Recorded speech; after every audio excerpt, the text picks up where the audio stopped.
Boa tarde a todos. Havendo quórum legal, declaro aberta a 9ª sessão ordinária do Conselho Superior do Ministério Público do Rio Grande do Norte, deste ano 2020.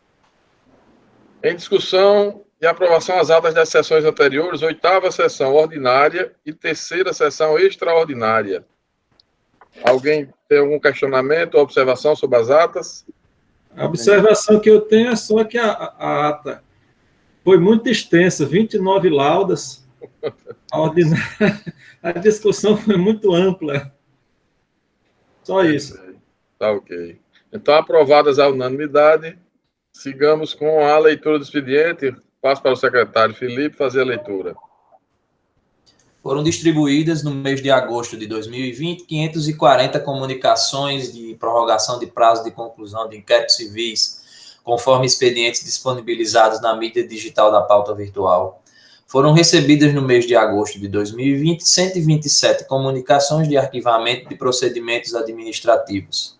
Mensagens eletrônicas oriundas da Promotoria de Justiça de Porto Alegre, 5ª Promotoria de Justiça de Parnamirim, 2ª Promotoria de Justiça de Santa Cruz e 2ª Promotoria de Justiça de Macau, encaminhando portarias de instaurações ou conversões de processos extrajudiciais, conforme expedientes disponibilizados na mídia digital da pauta virtual.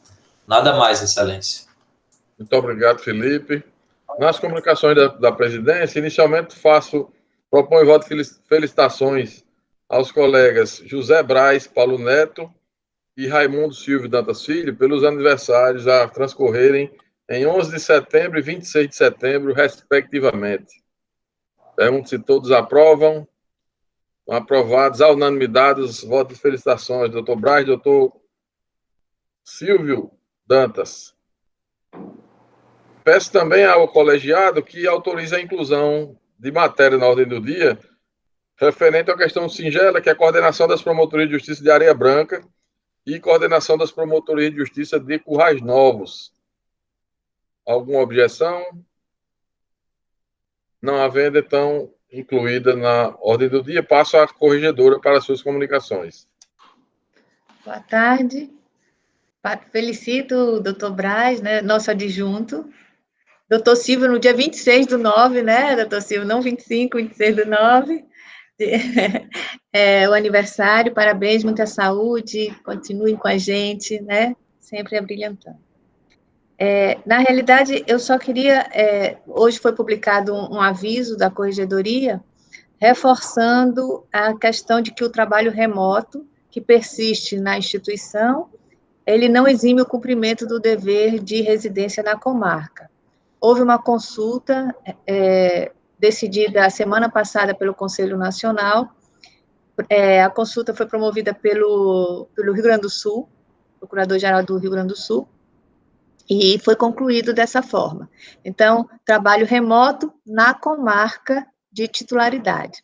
As exceções para essa situação e a decisão do Conselho Nacional é bem interessante, reforça as obrigações do Ministério Público enquanto membro da comunidade a que pertence, e ele chama atenção a decisão, que não são só os agentes de saúde e militares que devem estar na comarca para prestar auxílio à população, mas também o membro do Ministério Público, certamente outros agentes, mas em relação a gente, um membro do Ministério Público.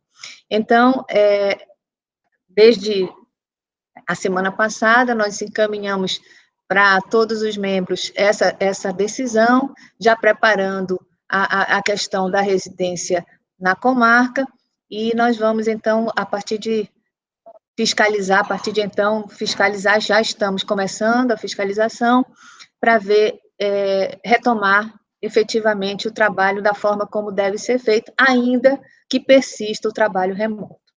As exceções estão previstas na própria decisão, e ela coloca a questão da residência fora da comarca, que aqui no Rio Grande do Norte, 80 quilômetros, e algumas outras questões, basicamente são essa a situação. E algumas questões virão, certamente. Então, era essa a comunicação, e também, doutor Hildo, só por uma questão de estrutura lá da sede, persiste um único termômetro na sede inteira para fazer a aferição da temperatura. Então, por mais que Vossa Excelência tenha endereçado para o setor competente resolver essa questão, mas persiste, nós só temos um termômetro lá.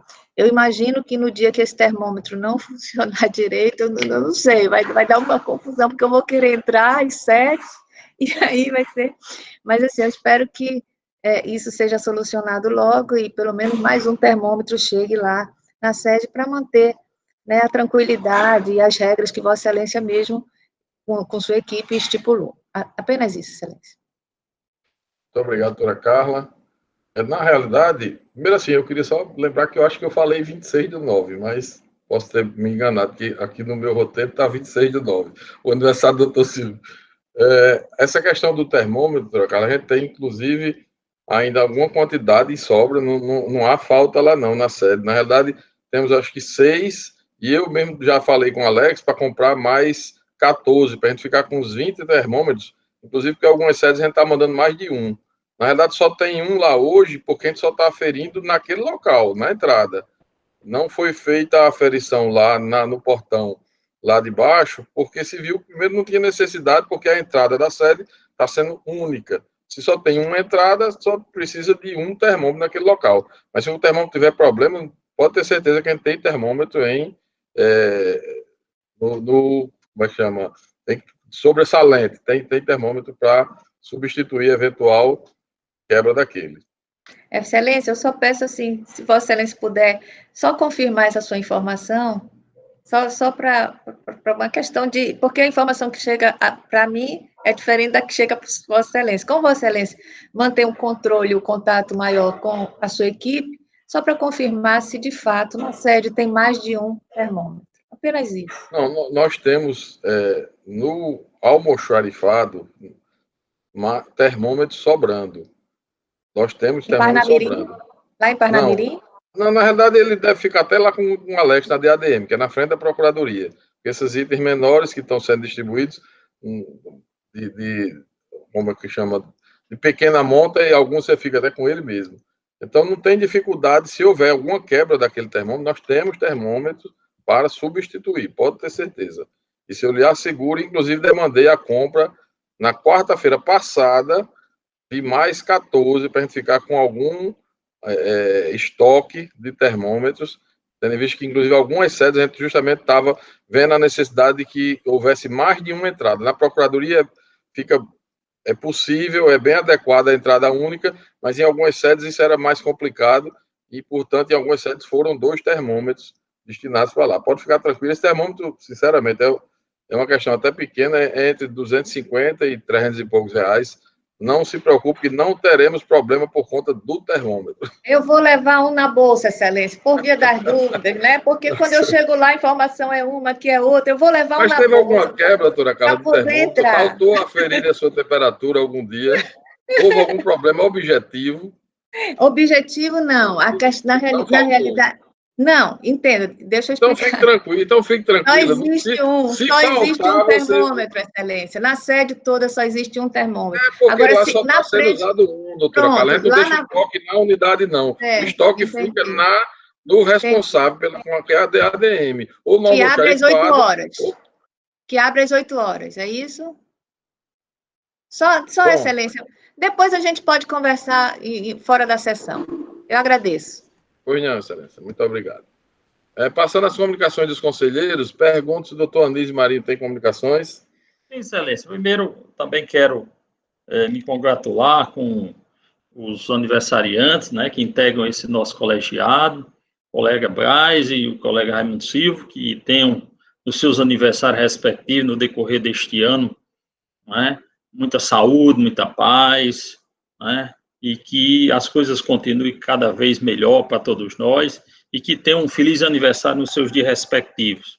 Excelência, eu quero aproveitar também já para pedir para retirar aí de pauta os itens B, C, D e E. Eu hoje, me comunicando com o doutor Fernando, ele fez algumas ponderações, eu achei extremamente relevantes, e prefiro dar uma olhada melhor para poder voltar. E como não há um prejuízo, né, não é caso de urgência, eu vou preferir analisar. Então, B, C, D e E estão fora da pauta para eu pretendo pautar na próxima. O mais é dizer a Vossa Excelência que a expectativa de que, eu não sei se Vossa Excelência ainda vai falar a respeito, de como vamos ficar ainda nesse mês de setembro. Permanecem as mesmas regras até então de agosto, Vossa Excelência depois puder dar um esclarecimento quanto a isso, ou seja, continuamos na mesma toada. Só isso, Excelência. Obrigado.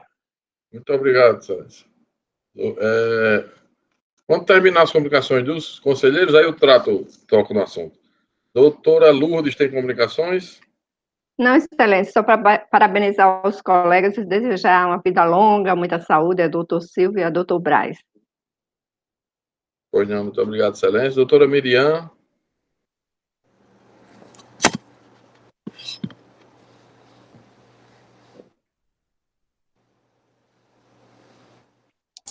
Excelência, o microfone está desligado. Doutora Miriam, seu microfone está desligado. Nós não estamos lhe ouvindo.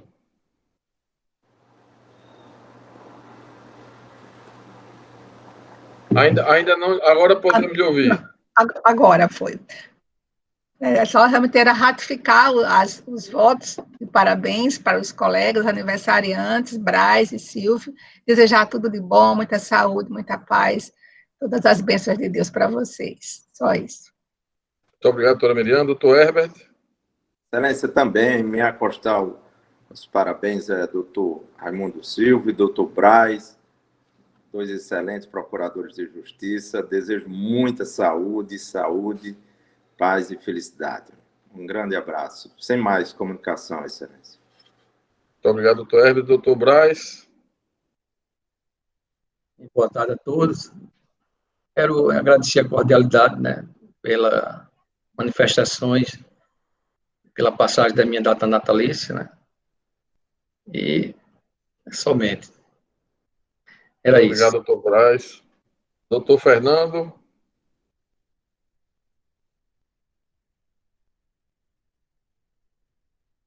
Doutor Fernando não está na sala, não é isso? Estou. Desculpe, porque eu tinha saído, realmente, caiu a conexão, mas eu já reiniciei aqui a máquina. É porque o microfone estava desligado. Boa tarde a todos, senhor presidente. Bom, inicialmente me acostar, né, aos votos de feliz aniversário, de felicitações a doutor Raimundo Silva e ao doutor Braz pelo aniversário, né, que esse novo ano para vocês, né, seja de felicidade plena, né, sobretudo de muita saúde, né, e que a gente possa compartilhar aqui da companhia de vocês, né, durante esse próximo ano, que se inicia para vocês nesse instante, né, então tudo de melhor para vocês. Gostaria também, Excelência, de propor aqui um voto de congratulações, né, pela posse da nova diretoria do Tribunal Regional Eleitoral, né, que foi empossada ontem, né, o desembargador Gilson e o desembargador Cláudio na presidência e vice, respectivamente, e propor um voto, né, de congratulações por essa posse e desejando sucesso a essa nova gestão que vai presidir, né, o pleito eleitoral municipal deste ano. Bom, comunicação são essas. Muito obrigado, doutor Fernando. Pergunto se todos aprovam. Estão aprovados os votos de felicitações aos embargadores Gilson Barbosa e Cláudio Santos. Eu assisti ontem, né? Participei virtualmente, mas assisti toda a posse e desejar muito boa sorte realmente aos embargadores. Doutor Hilton, só pela ordem, se o doutor Fernando permitir, e aí fica dele a proposição, estender parabenizar o doutor desembargador Glauber, o desembargador Cornélio, que terminaram o mandato. Se o doutor Fernando concordar, pode fazer a proposição. Perfeito, excelente iniciativa. Aí fica conjunta aí a proposição, as duas. Perfeito. Doutor José Alves, tem comunicações? Inicialmente, parabenizar os aniversariantes do mês, em especial o doutor Braz, o doutor Silvio, que aqui se encontram, fazem parte desse colegiado. Parabenizar a todos, a ambos, por mais um ano de vida e que assim prossiga por muitos e muitos anos. E também mencionar que recebi um comunicado da associação com relação à nossa comissão para rever, analisar os requisitos da promoção e remoção do merecimento. Eu não sei se o doutor Silvio foi comunicado sobre isso, mas foi, então pronto, porque até o dia 11, eles colocaram o dia 11 e nós temos reunião no dia 15. Então é só para que eles encaminhem isso imediatamente após receber, se receber alguma proposição, para que a gente tenha tempo, os membros da comissão tenham tempo para analisar as proposições. Só isso, né, senhor? Perfeito. Doutor Silvio, quer falar alguma coisa sobre o assunto? Não, só que a gente realmente agendou a primeira reunião da comissão, né, para o próximo dia 15, foi a data que foi comum para todos.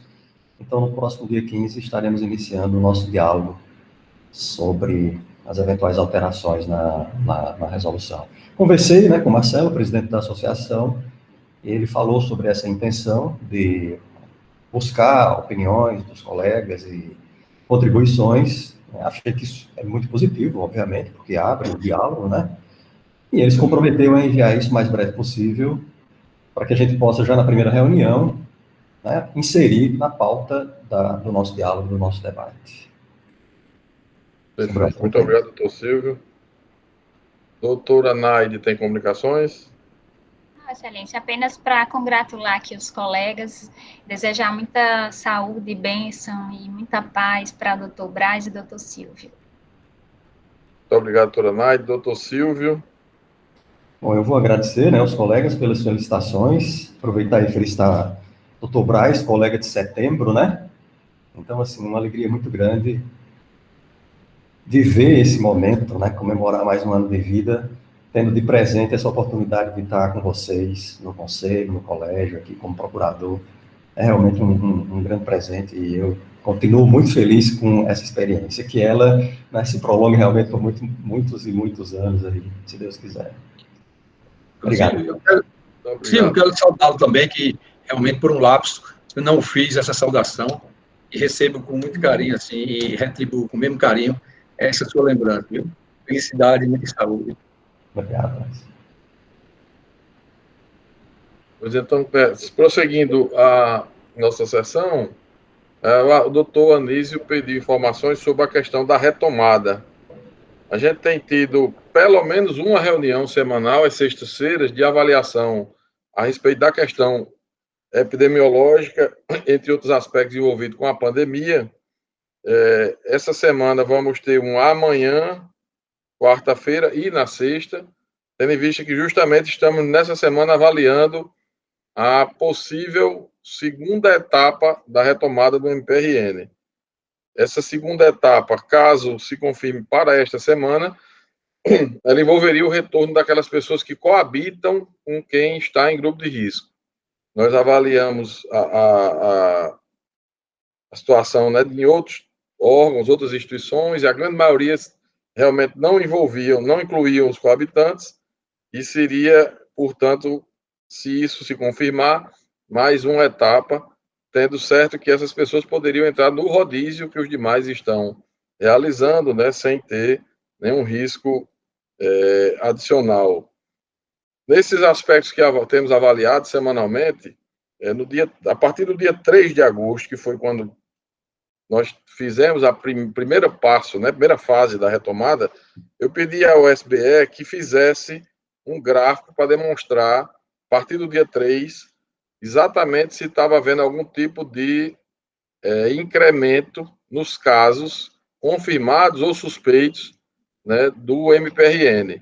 E o que nós temos é que, a partir do dia 3 de agosto, mesmo com o retorno dessa quantidade de pessoas que ocorreu, seja 30% dos integrantes, 30% a 40%, nós não tivemos nenhum incremento. Na realidade, os casos que houve foi de pessoas que não estavam no trabalho presencial, estavam no trabalho remoto. Então, o risco epidemiológico, vamos dizer assim, no MPRN, ele está bem controlado, né? Nós temos, na realidade, uma curva descendente, assim como no estado do Rio Grande do Norte. A gente não divulga isso para todos, porque nesses boletins que semanalmente são produzidos e eu tenho acesso, consta o nome das pessoas, que a gente precisa saber quem são e onde estão. E a gente não tem como divulgar isso publicamente, né? E assim, invadindo dessa forma a intimidade das pessoas. Mas nós vamos divulgar, a partir da semana que vem, apenas os quantitativos, até para dar uma ideia às pessoas, né, do que está acontecendo, sem expor quem sejam exatamente aqueles que foram confirmados ou suspeitos. Mas o fato é que, ao longo desse período, a nossa curva é descendente, né? Nesse período de 3 de agosto até aqui, não tivemos nenhum incremento, então a situação relativamente, está bem controlada. Um outro aspecto que me preocupou desde o início, né, e a gente tem discutido isso, e eu já havia demandado a Felipe, da DPGE, alguns meses atrás, alguns relatórios, para a gente ter ideia de como estava a produtividade, especialmente na atividade fim, né, para a gente ter mais segurança daquilo que estava fazendo. Os últimos 2 meses, os relatórios que Felipe me entregou, a doutora Carla até ficou de também consultá-lo e fazer e provocar a elaboração de alguns relatórios, mas as informações que eu tenho da DPGE nos últimos 2 meses é de que o nosso nível de produtividade, afora algumas questões que não estão sendo realizadas, ou não estavam, né, inicialmente, quando do isolamento social provocado pela pandemia, não estavam os prazos suspensos, né, dos procedimentos extrajudiciais, não havia audiências, então aquelas questões caíram bastante. Mas afora essas questões que tinham caído e se recuperaram em boa parte, e as demais questões, o que nós temos concretamente é um nível de produtividade hoje semelhante ao anterior à pandemia. Então, os níveis de produtividade, apesar de todo o trabalho remoto, assim, do percentual de pessoas em trabalho remoto, o nível de produtividade se mantém. Excelência, doutora Carla. Infelizmente, não é esse o dado da corregedoria. Na realidade, são aquelas velhas questões que nós precisamos alinhar, corregedoria e procuradoria-geral. Porque o dado de Felipe é o dado de movimento. Movimento entra tudo que se imaginar, sem nenhum critério nenhum critério para a questão de produtividade. Entra tudo que se imaginar que possa acontecer. E os critérios da corregedoria, que valem também para as correções, etc., são os critérios mais fechados mesmo na produtividade, mas elaborados, ainda porque Felipe é um técnico, né? E quando chega na corregedoria, nós somos promotores e procurador, e nós temos mais aquela afinidade com a atividade mesmo fim. O que acontece são esses desníveis de critérios, e infelizmente, Excelência, não gostaria de contradizê-lo, né? E de fato não estou, porque os dados de Vossa Excelência são diferentes dos meus dados. Então, lamentavelmente, não é isso que a gente tem visto lá na corregedoria. Inclusive, nós vamos fazer mesmo um painel muito específico, né? Apontando a queda é superior a 30%. A queda de produtividade é superior a 30%, pelo apanhado que nós fizemos. O que muda um pouco esse formato é porque nós temos feito muitas correções. Obviamente, o correcionado ele é avisado com uma antecedência que varia de 45 a 30 dias de antecedência, ou mais um pouco. Isso faz com que, de fato, ele se preocupe. Então, é até uma estratégia que a corregedoria tem feito para manter a produtividade, é exatamente fazer essa publicação com muita antecedência, para que, de fato, os promotores atuem e deem andamento ao seu acervo. Aquele promotor que usou esses 6 meses de paralisação das atividades do dito normal, do antigo normal, né, porque agora é novo, eu não sei. Então, que houve essa paralisação de 6 meses, vai completar agora dia 18, 6 meses de paralisação efetiva, por algum motivo, em algum termo, não é 100%, é aqui, em graduações diversas, vamos dizer assim, do dia 18 de março até hoje são graduações diversas, algum tipo de paralisação houve. Então, assim, foi uma estratégia que a corregedoria usou, mas, lamentavelmente, a queda é em torno de 30% ou mais, fazendo parâmetros do próprio período de paralisação, desse estado emergencial, excepcional, e com do ano passado, tirando a questão judicial, tirando todas essas questões que implicam efetivamente em atendimento presencial, em audiências, obviamente, isso está retirado do critério. Mas, então, por favor, isso é referente à primeira instância, aos promotores. Sim, sim. Também, você tem constatado alguma queda? Os procuradores, naturalmente, eles já têm, normalmente o CIVA, especialmente, ele já tem a questão do PJE. A movimentação do PJE, ela depende do judiciário. Então, a movimentação que depende do judiciário não é uma movimentação que a gente possa atribuir ao membro, não é verdade? É diferente do extrajudicial em muitos aspectos. Muitos aspectos, o extrajudicial depende do membro. Agora, o membro também... Compreendeu? Então, ainda que haja uma queda do PJE para procurador, por exemplo, para a remessa dos processos, depende da remessa. Então, não é um critério que a gente possa dizer, houve a mesma quantidade de serviço em 2020 e em 2019, porque se a remessa foi inferior, obviamente que a produção vai ser inferior, né? A questão que a gente trabalha nessa época é mais acervo, e procuradoria, de um modo geral, não tem acervo, né? Ele tem o processo, normalmente trabalha em dia, essa é a natureza das procuradorias. Trabalha em dia e sem acervo. A natureza das promotorias, especialmente quem trabalha com a judicial, eu também excepciono aí todas as promotorias que trabalham só com judicial. As promotorias... Vossa Excelência, porque Vossa Excelência fez uma afirmação, apesar de ter dito que não queria contradizer, assim, absolutamente genérica, né? Generalizou, porque eu estava tratando, Excelência, da produtividade do MPRN, que envolve membros, servidores da atividade fim, servidores da atividade meio, da instituição. A instituição, a gente criou parâmetros, métricas para definir a produtividade da atividade meio, que essa é a mais difícil. Né? Não, Excelência, foi atividade fim. Só para concluir, Excelência, só para concluir.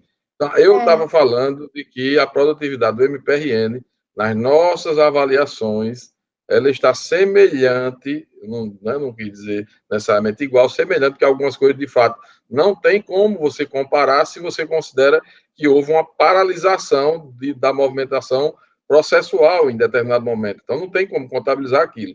Você, nos últimos 2 meses, eu não sei como foi o levantamento que Vossa Excelência fez, mas o nosso levantamento foi de atos objetivos, de processos despachados, de audiências realizadas e de procedimentos extrajudiciais movimentados. Essa é a métrica que utilizamos na PGJ para aferir a movimentação de uma promotoria ou procuradoria de justiça. Considerando esses elementos, pedimos o relatório de todos os meses. Então, nos últimos 2 meses, que são os meses de julho e agosto, a produtividade melhorou bastante. Ela vinha, de fato, em alguns pontos, chegou a cair 40% no nosso levantamento, em outros era 30%, outros 20 e poucos por cento, e aí isso dependia da natureza do ato, da natureza da questão. O fato é que, nos últimos 2 meses, a produtividade geral, tanto de membros como de servidores, melhorou bastante. O que a gente está ainda em processo de levantamento, mas já tem indicativos razoáveis de que a atividade meio também está retomando a sua produtividade, apesar, né, do trabalho remoto, e, na realidade, em algumas situações, para algumas unidades, para determinados serviços, o que a gente observou foi um aumento da produtividade em razão do trabalho remoto. Eu vou dar um exemplo para vocês, só para dizer assim, que esse é um processo que não ocorre apenas no MPRN, isso é um processo universal hoje, né, mundial, mas o Banco do Brasil anunciou ontem que dos seus 93 mil funcionários, do Banco do Brasil, 93 mil funcionários, apenas 1.000 estavam em trabalho remoto antes da pandemia. E o banco pretende estender agora o home office para 30 mil funcionários, 1/3 do corpo do Banco do Brasil. A Justiça Federal do Rio Grande do Norte recebeu ofício antes de ontem, na realidade sexta-feira, né? Hoje é sexta-feira, informando que manterá o trabalho remoto até o final do ano, né? Quando poderá ser reavaliado. e as informações que tenho, até porque eu tenho muita proximidade com a Justiça Federal, é que em razão da informatização, da virtualização que eles têm até mais forte do que nós, né, porque estamos ainda em processo, mas quase completa a nossa virtualização, está havendo ganho de produtividade, como a gente já tinha essa impressão, porque nós instituímos o teletrabalho no MPRN, na nossa gestão, tínhamos cerca de 70 pessoas em teletrabalho, já pediram mais umas 15 ou 20 nos últimos 2 meses, e a gente pretende estender esse teletrabalho naturalmente naquilo que for possível.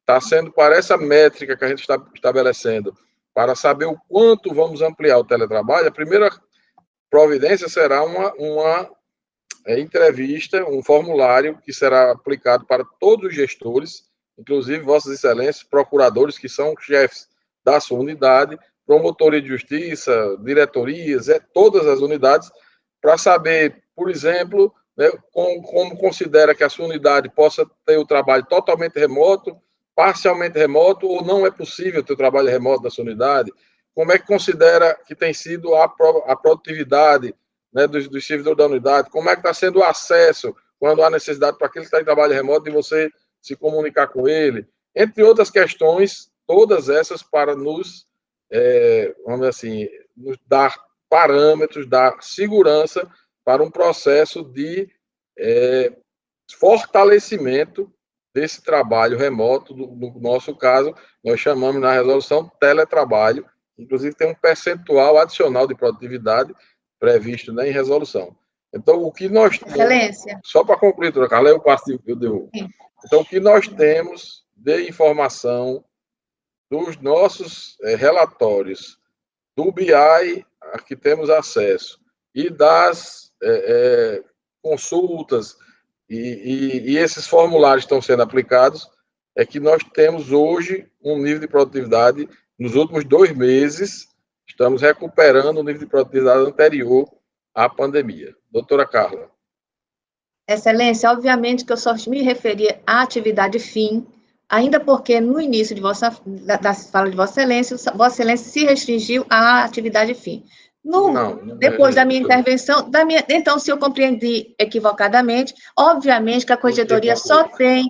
Pronto, obviamente a Corregedoria só tem informação em relação à atividade fim, não tem absolutamente nenhuma informação em relação à atividade meio. O que a Corregedoria sabe da atividade meio é apenas o que diz respeito aos membros em face do serviço de sua secretaria, mas é pelo reflexo e não pelo serviço, certo? Então, só informando que os dados que a Corregedoria coleta é em relação à atividade fim membro, relativo a membro, nem aos servidores que tratam com membro. Absolutamente, nós não temos essa informação. Então, como nós estamos há quase 6 meses nessa situação excepcional, os 2 primeiros meses, Vossa Excelência sabe dos dados, os 2 seguintes meses, Vossa Excelência não tratou, e Vossa Excelência trata agora dos 2 últimos meses. Mas, nesse sentido, reforço a necessidade de alinhar, Excelência, as informações de produtividade da atividade exclusivamente de membro com a Corregedoria. Nós estamos abertos a esse alinhamento. Eu acho que isso é interessante para todos os membros. Todos os membros, eles ficam com esse questionamento. Como é que se pergunta o planejamento, uma produtividade é X, e se pergunta a Corregedoria, a produtividade não é X? Né? Então, isso fica confuso para quem não está no dia a dia, como Vossa Excelência e eu, como nós estamos com o sistema.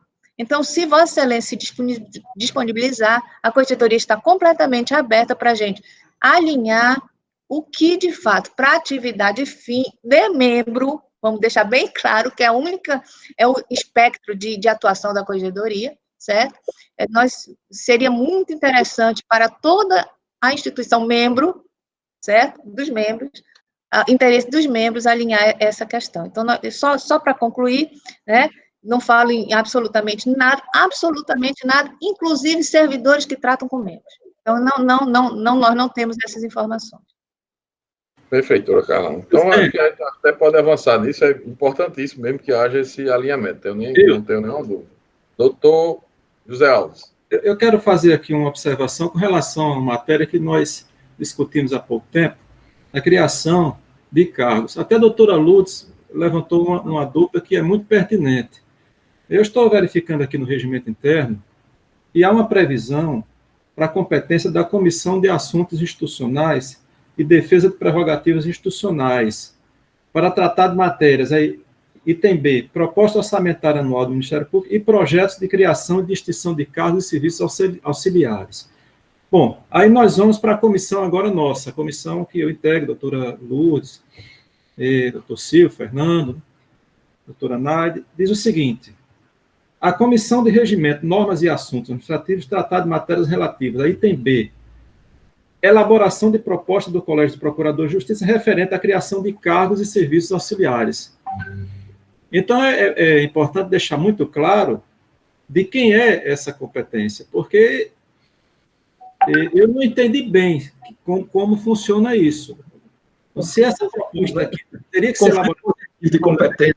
Muito menos eu, Excelência. Eu não estava na época da elaboração desse regimento, não conheço absolutamente. Então, quando eu falei da sua origem.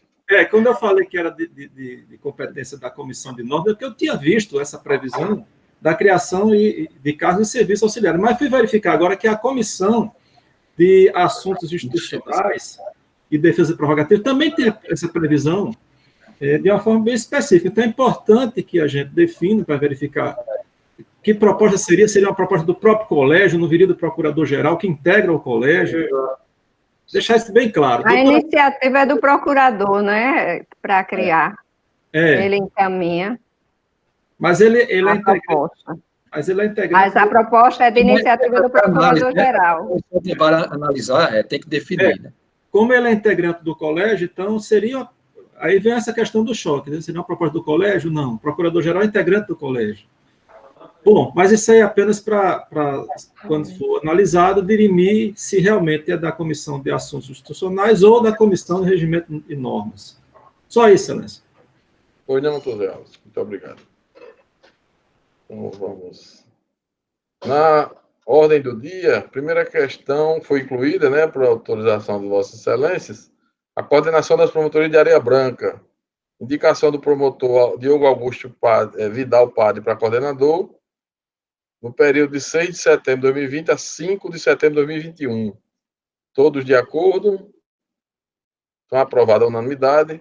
Coordenação das promotorias de justiça de Currais Novos, período de 4 de outubro de 2020 a 3 de outubro de 2021.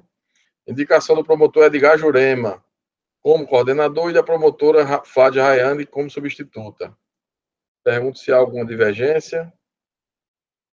Não havendo, então passemos a deliberações acerca da declaração de vacância e definição de critério de provimento das promotorias de segunda entrância, aquelas que ficaram vagas agora com as promoções para Natal. A declaração de vacância do cargo de segundo promotor de justiça de Parnamirim, de segunda entrância, e do cargo de 12º promotor de justiça de Parnamirim, também de segunda entrância. A primeira pela promoção da doutora Isabelita e a segunda pela promoção da doutora Helva. Os critérios a serem definidos por sorteio, tendo em vista que foi na mesma data a vacância dos cargos. Pergunto ao nosso secretário Felipe, para ser muito honesto, eu não tinha pensado ainda como fazer o sorteio por videoconferência, mas você balança aí o papel e tira um da frente. Perfeito. Excelência, dentro desta urna há 2 papéis representando as 2 promotorias que estão vagas. Vou puxar o primeiro papel. Então, vou pedir que você abra. Abra e tira o papel e pode mostrar os 2 papéis, mostrar o que está escrito. Certo. Para ficar mais tranquilo registrado na videoconferência. Pronto. 12ª Promotoria de Justiça de Parnamirim, que é o critério da ordem promoção por antiguidade. Confere. Consequentemente, o papel que está na outra urna é o da 2ª Promotoria de Justiça de Parnamirim, cujo critério é a promoção por merecimento precedida de remoção por antiguidade. Então, a 12ª de Parnamirim vai abrir por promoção por antiguidade E a segunda promotoria de Parnamirim, promoção por merecimento precedida de remoção por antiguidade. Exatamente. Os editais serão já publicados, já estão prontos, Felipe? Pode mandar pelo WhatsApp que eu assino. Já estão prontos, falta só o preenchimento da promotoria que dependia desse sorteio. Ótimo. Eu assino pelo Adobe digitalmente e devolvo já para publicarmos então amanhã no Diário Oficial. Já estão prontos, já pode ser publicado amanhã. Então, os dois editais. Com prazo de inscrição entre o dia 10 até o dia 21 deste mês. Excelência. Prazo de inscrição para que fique registrado para algum colega que esteja assistindo, mas será publicado do dia 10 até o dia 21 de setembro. Passemos, então, para o processo extrajudicial, que é um recurso administrativo, cujo relator... desculpa, esse foi retirado de pauta. B, C, D e E foram retirados de pauta, viu, Felipe, para registrar. Passamos ao item F da pauta, processo extrajudicial, interessado Daniel Vitor Pinheiro Barros, o relator é o conselheiro Braz Paulo. Mesmo, senhor presidente. Pode relatar e votar, excelência. Bem, é o seguinte, eu vou ler a ementa, né, que é bem esclarecedora. Se quiserem, eu posso até ler o corpo, né, do voto. Bem, é o seguinte, trata-se de um recurso administrativo contra arquivamento de notícia de fato, a respeito do direito, né, perseguido aqui. Tratava-se de... O direito que foi negado é o direito ao benefício de isenção de IPI para aquisição de veículo automotor. Então, o promotor entendeu muito adequadamente que se tratava de matéria de interesse individual, né? O direito estritamente individual, não envolvia interesse público. E o Ministério Público não pode patrocinar direitos individuais. Foi bem, então ele, acertadamente, no meu entender, ele promoveu, né, o arquivamento dessa notícia de fato. E contra esse arquivamento, o filho, né, da pretensa beneficiária interpôs esse recurso administrativo, que eu estou conhecendo e negando o provimento. Perfeito. Alguma divergência, observação? Não havendo, então o Conselho Superior do Ministério Público, por unanimidade, aprovou o relatório e a votação deliberou pelo conhecimento e desprovimento do recurso administrativo nos termos do voto do relator. Processo extrajudicial 93/2018-0084. Interessado Daniel Oliveira, o conselheiro Fernando Vasconcelos é o relator. Bom, eu vou também pedir licença para não ler o voto todo, mas apenas fazer aqui um relato, né, do procedimento. O procedimento foi instaurado inicialmente a partir de uma representação de um cidadão de Jucurutu, alegando suposta discriminação no fornecimento do serviço de corte de terra que o município oferece lá na cidade. Ele alegava que teria sido discriminado, alegadamente, por ser adversário político do prefeito, né? O promotor instruiu inicialmente o feito e, ao final, após requisitar alguns documentos, né, ele entendeu que o serviço foi feito, foram realizados vários cortes de terras lá e não podia, né, afirmar que não estava havendo essa política pública e que, particularmente com relação à alegação do reclamante de não ter sido atendido, ele relatou que não houve comprovação e que, ainda assim, se houvesse, seria o interesse individual do cidadão. O processo foi distribuído, né, à minha procuradoria, à minha relatoria, e eu baixei em diligência inicialmente por dois motivos. Primeiro, porque a prefeitura não foi intimada para apresentar as razões do recurso.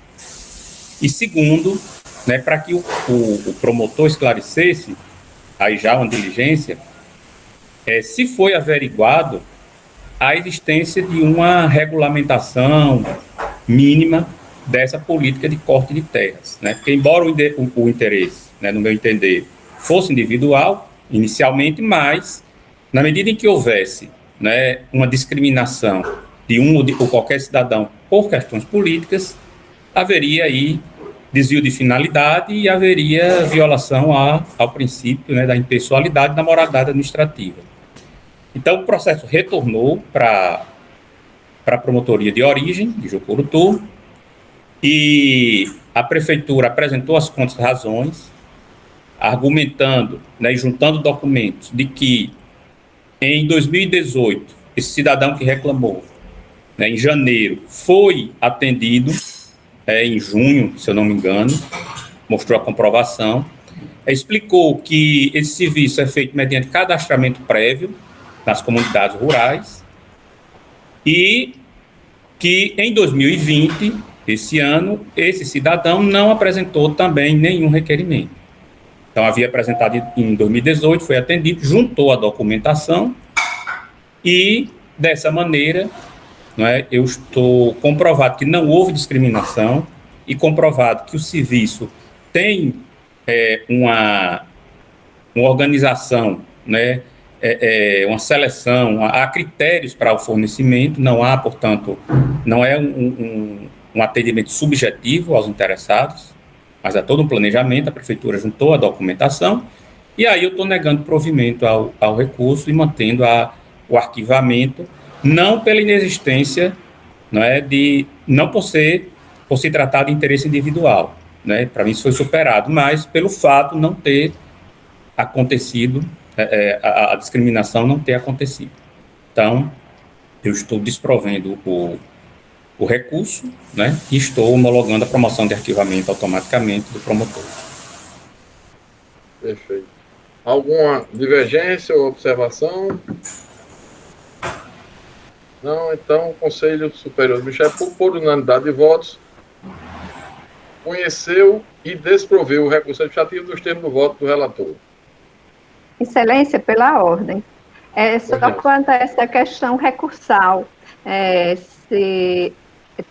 temos visto ao longo dos anos que tem tido problema com as contrarrazões, com a intimação da parte para contrarrazoar. E eu acho que seria bom a gente definir quem dá esse impulsionamento. Eu deixo aqui como uma sugestão da gente ver como isso é viabilizado, porque algumas vezes existem dúvidas e alguns recursos até foram processados sem as contrarrazões. Chegamos a alguns desses tipos e se pudéssemos concentrar, não sei, talvez na própria secretaria do Conselho, para que no momento que chegasse esse recurso já desse esse encaminhamento. Vou deixando aqui só como sugestão para a gente viabilizar de uma forma mais pontual a questão. Excelência. Você está dizendo quando o recurso é apresentado diretamente no Conselho, né? Porque ele pode ser apresentado na promotoria e o promotor já teria que notificar. Mas no caso, ele realmente se apresentar... essa parte. Ele ratifica, ou tem uma palavra. Retratação, se retrata, ou ele faz, né? O juízo de retratação, né? Ou ele manda processar. Aí muitas vezes ele manda direto para o Conselho. Mas a excelência, no momento em que, para ele se retratar, ele teria que antes ouvir a outra parte, né? Que também é o que está previsto. E ao final ele fazer esse juízo de retratação. Então, eu penso que se for interposto o recurso lá na promotoria, deve ser instruído lá. Agora, se for depois que chegar aqui, porque há essa possibilidade, aí, obviamente, cabe ao relator, né, determinar essas diligências. No caso, realmente, Vossa Excelência tem razão, doutora Lourdinha, porque tem sido comum esses recursos não haver a abertura de prazo para outra parte se manifestar, né? E aí você viola o princípio do contraditório, né? O contraditório, se o Conselho autorizar, a gente já poderia, a Secretaria do Conselho, toda vez que chegasse o recurso da comarca sem as contrarrazões, já devolvia diretamente para o promotor. Um ato ordinatório. Precisaria processar novamente todinho para que, eventualmente... Então, assim, a Secretaria já devolveu. E se o recurso for apresentado no Conselho, já haveria também pela Secretaria do Conselho a imediata, um ato ordinatório, né? Então, esse ato ordinatório, eu estou sugerindo que a própria Secretaria do Conselho ou devolva para a promotoria, solicitando que colhe as contrarrazões do recorrente, ou do recorrido, no caso, né? Ou, se foi apresentado o recurso no próprio Conselho, que a Secretaria já como ato ordinatório, já intime diretamente a parte para que ela apresente contra-razões. O Conselho aprova. Lembrando, só lembrando que as contra-razões, elas podem ou não ser apresentadas. A informação que deve constar é que, se não forem apresentadas, uma certidão informando que transcorreu o prazo. Aí ficaria claro que a intimação foi realizada. Excelente. Isso. Doutor Herbert. Presidente, tem uma questão com relação aos interesses difusos.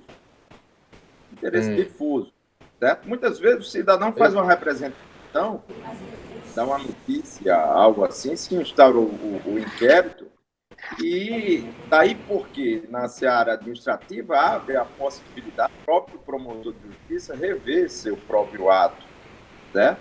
Então é uma situação que precisa uma melhor análise, vamos dizer assim, e quem sabe, né, a doutora Maria de Luz, doutor Zé Alves, poderia apresentar aí uma sugestão de assento. Mas eu não estou vendo nenhum problema com relação à matéria. O que a gente está tratando é de um ato ordinatório.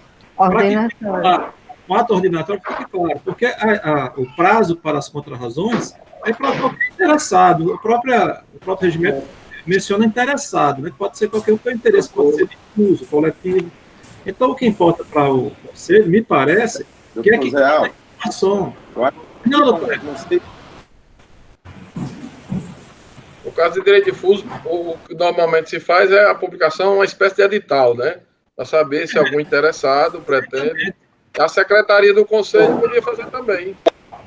Nosso dirigente está arranjando mais serviço para ele, nosso dirigente secretário Felipe, ficaria com essa. E são raros, né? Não são muitos recursos. A gente tem que rediscutir essas prorrogações de prazo. Prorrogações de prazo, a gente tem que rediscutir essa matéria. Essa aí já foi sugerida algumas vezes. Eu agora proponho, como na reunião da sessão passada, que seja formada uma comissão agora, neste momento, já por sugestão do doutor Zé Alves, porque o doutor Heber já sugeriu, a doutora Rossana já sugeriu, o doutor Zé Alves já sugeriu, o doutor Braz já sugeriu, acho que o doutor Anísio chegou a tratar do assunto, e não tivemos uma posição. Então, eu sugiro, doutor Zé Alves, formemos uma comissão, Vossa Excelência, como presidente, traga uma proposta para o Conselho deliberar. A eu faço aqui, sem necessidade de nenhuma comissão, é acabar com isso, encerrar o assunto. Não façamos assim informalmente, não faça um estudo, pode até diminuir. E acabou isso. Não me parece que tenha trazido o ganho que se esperava, não me parece. Porque o trabalho, a meu ver, é correcional. Ali o trabalho é correcional. E nós estamos fazendo um trabalho apenas, eu recebo 60 por mês, eu tenho recebido 60 por mês. O que a gente está fazendo isso aí? Eu não vou entrar no mérito, não. A promotora está prorrogando por 90 dias em virtude do coronavírus. Eu vou dizer o quê? Que ela não prorrogue? Não. Eu tenho um caso de 15 anos aqui, 15 anos. Sou eu que vou dizer ao promotor que aquele prazo ali é absurdo? O que eu devo fazer é verificar se foram cumpridos determinados atos, ver um relatório, às vezes, de tamanho imenso, um relatório imenso, informando todos os atos praticados, e não, agora eu estou precisando ouvir o secretário tal. Sou eu que vou dizer lá que ela não pode ouvir o secretário? Então, me parece que essas prorrogações de prazo só está trazendo transtorno para os membros do Conselho, e há muito tempo já deveria ser sido retirada. Respeito a opinião de quem lutou para que ele existisse, mas me parece que o retorno que se esperava não está vindo. Agora, no trabalho correcional, claro que tem que ser feito isso verificado. Por amostragem, pode aumentar a quantidade de 10 para 20 ou 30, dependendo da quantidade de procedimentos em curso. Mas traz um transtorno tanto para o Conselho quanto para o promotor. E nós já discutimos isso. Eu não estou vendo apenas... Doutor Alves, aceita a função de presidente da comissão que a gente forma agora? Pode colocar mais um. Pronto, então eu questiono ao Conselho se concorda com a formação de comissão para apreciar essa questão das comunicações de prorrogação de procedimentos, de inquéritos civis. Isso não significa que a comissão vá trazer um resultado que seja aprovado ou não. A comissão vai estudar, traz uma proposta e o colegiado delibera. O colegiado é soberano para avaliar ou reapreciar qualquer matéria que já tenha sido objeto de deliberação. Então, eu pergunto se, além do doutor Zé Alves na presidência, qual dos senhores conselheiros gostariam de participar? Eu. Doutora Naide. Então, Felipe, por favor, anota aí. Presidente, doutor Zé Alves, presidente da comissão. Doutora Naide. Anotado. Quem mais gostaria? Para termos uns 3 ou 4, pelo menos, né, doutor Zé Alves? A comissão com 2 Não, com 2 que é difícil. Raimundo Silva Dantas Filho, coloca também. Está começando. Raimundo Silva, aceita a incumbência. Pronto, ele já concordou. Só está sem som, a gente ouviu assim, ok. A gente não ouviu bem, mas... Já estou na comissão, né? Já estou na comissão. Segunda. Mas dessa vez você não vai presidir. Eu já fui intimado para ser presidente. A decisão esse ele fica na vista. Eu estou me sentindo sem margem para recusar. Então, doutor Zé Alves, doutora Naide, doutor Raimundo Silvio, eu pergunto se para ter o contrapeso, como a proposta me parece que ela, à época, foi quem mais defendeu, não é interessante a doutora Carla estivesse na comissão, se ela aceita, para apresentar razões, né, da sua defesa do Instituto. Não foi exatamente eu que Não, uma das mais. A doutora Carla vai dialogar comigo. Tudo que eu digo, ela hiperboliza. Não, mas na realidade, não fui exatamente. Não, é porque eu não queria ter a autoria de uma coisa que não foi minha. Obviamente que eu não, né? Não é um demérito, não, porque eu sou extremamente a favor dessa prorrogação. Eu acho que trouxe, dessa comunicação de prorrogação, eu acho que trouxe uma moralização para esse instituto que, na realidade, afeta frontalmente, de forma efetiva, o Conselho. Então, trouxe uma grande moralização que eu participei do antes e do depois, como era antes e como era depois, a preocupação do membro, mas, efetivamente, Excelência, na corregedoria agora, já estou na outra comissão de merecimento, fica complicado. Eu gostaria muito, mas assim que eu deixar a corregedoria, está próximo, assim que eu deixar a corregedoria, eu participarei mais, haverá mais disponibilidade para participar. Tranquilo. Mais algum conselheiro ou conselheira gostaria de participar dessa comissão? Então, ficou o doutor Zé Alves, doutora Naide e doutor Raimundo Silvio. Vossas Excelências, quando tiverem uma conclusão, uma proposta, a gente pauta, né, traz a pauta da sessão e discute no colegiado. Sigamos, então, com... Então, o processo do doutor Fernando, acho que foi proclamado, né, conhecido e desprovido o recurso. Agora, para a pauta virtual, bloco 1, o relator é o conselheiro Anísio e o revisor o conselheiro Silvio Dantas, de 1 ao 25. Tem destaque. Sem destaque. Na minha parte. Não tem destaque o relator nem o revisor. Pergunto se algum conselheiro tem destaques do 1 ao 25. Não havendo, então, aprovados à unanimidade nos termos do voto do relator. Conselheira Lourdes é relatora dos 26 a 57. Conselheira Anísio é o revisor. Em mesa, Excelência, os processos. Virtualmente. Tem algum destaque? Nenhum. Vossa Excelência tem algum destaque, doutor Anísio? Não, tenho não, Excelência. Também não tem destaque a relatora. Algum conselheiro tem destaque do 26 ao 57? Não havendo, então, aprovados à unanimidade nos termos do voto da relatora. Conselheira Miriam, 58 a 81. A revisora é do conselheira Lourdes. Conselheira Miriam tem destaques do 58 a 81?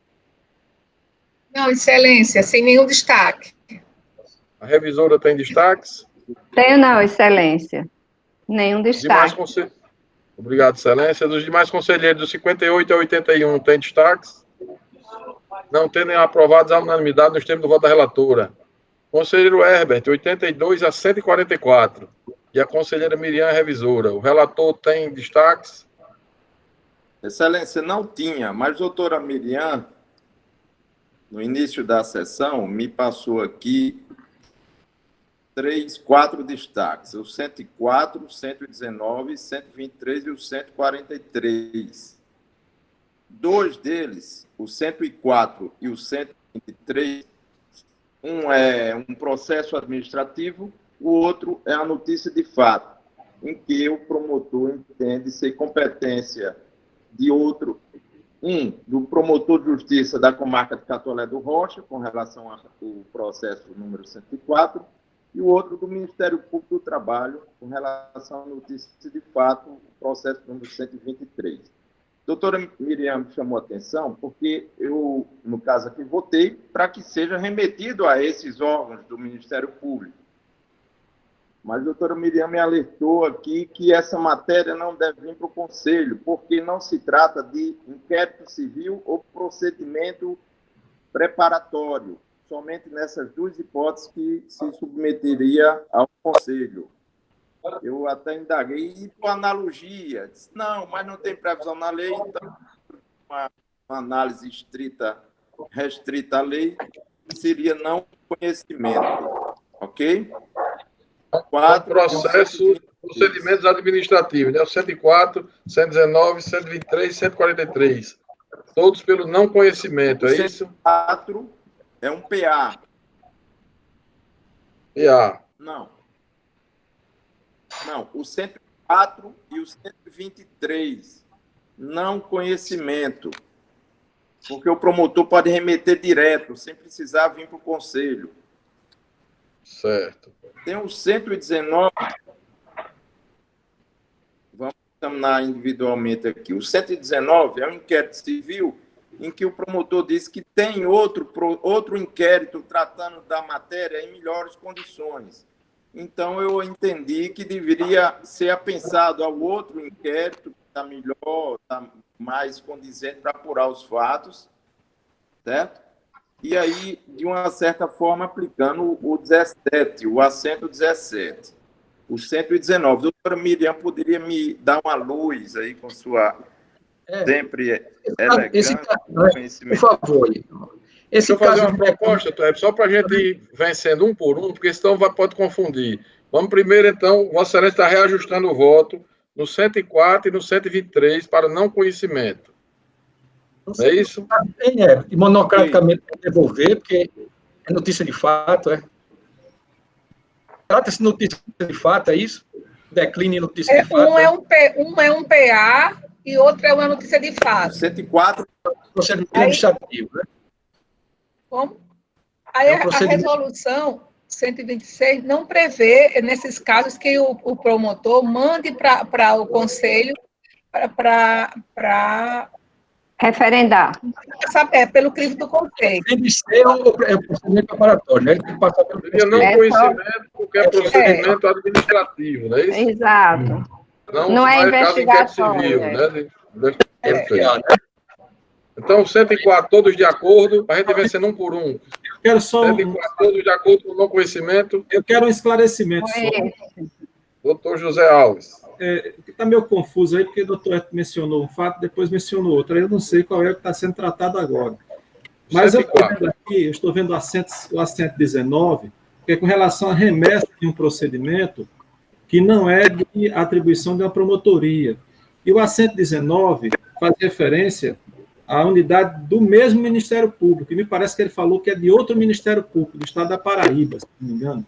Eu não sei se é esse que está sendo tratado agora ou o outro. O 104, que ele está dizendo, é um procedimento administrativo, não é inquérito civil, e, portanto, o Conselho não deve conhecer do eventual declínio de atribuição para outro órgão, qualquer que seja. Qualquer Aí que ele está seja. sugerindo, é isso que a revisora sugeriu, não conhecimento. Todos de acordo? Independente de ser no Estado ou fora do Estado, é isso? Independentemente para qual instituição o outro Ministério do seja. Trabalho também não conhece, por ser um PA. Perfeito. Então, todos de acordo com o 104. Aí, na mesma circunstância, é o 123. Não é isso, doutor Herbert? Pronto. Só que aí é a notícia de fato. Aí.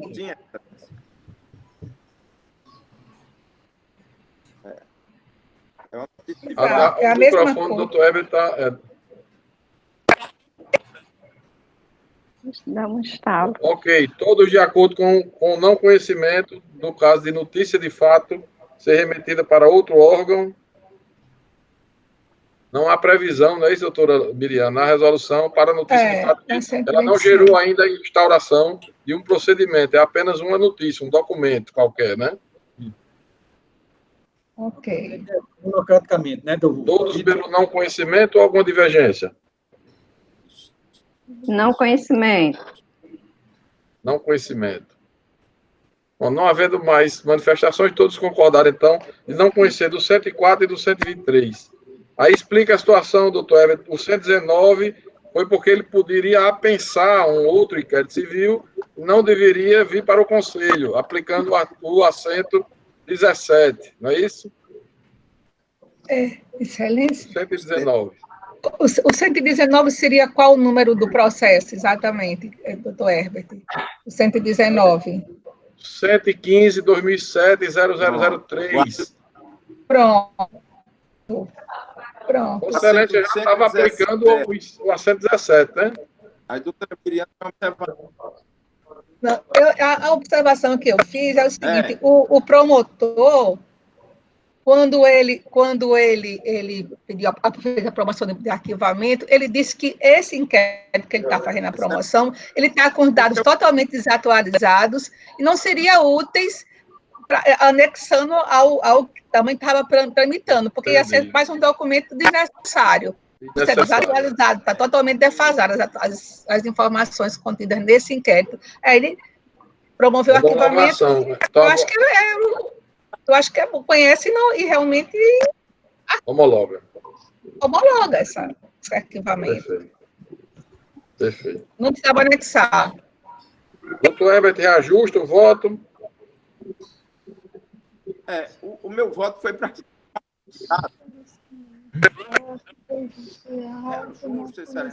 A gente não escuta direito. O voto dele está claro aqui, que foi para devolver para a promotoria para ser anexado ao inquérito anterior.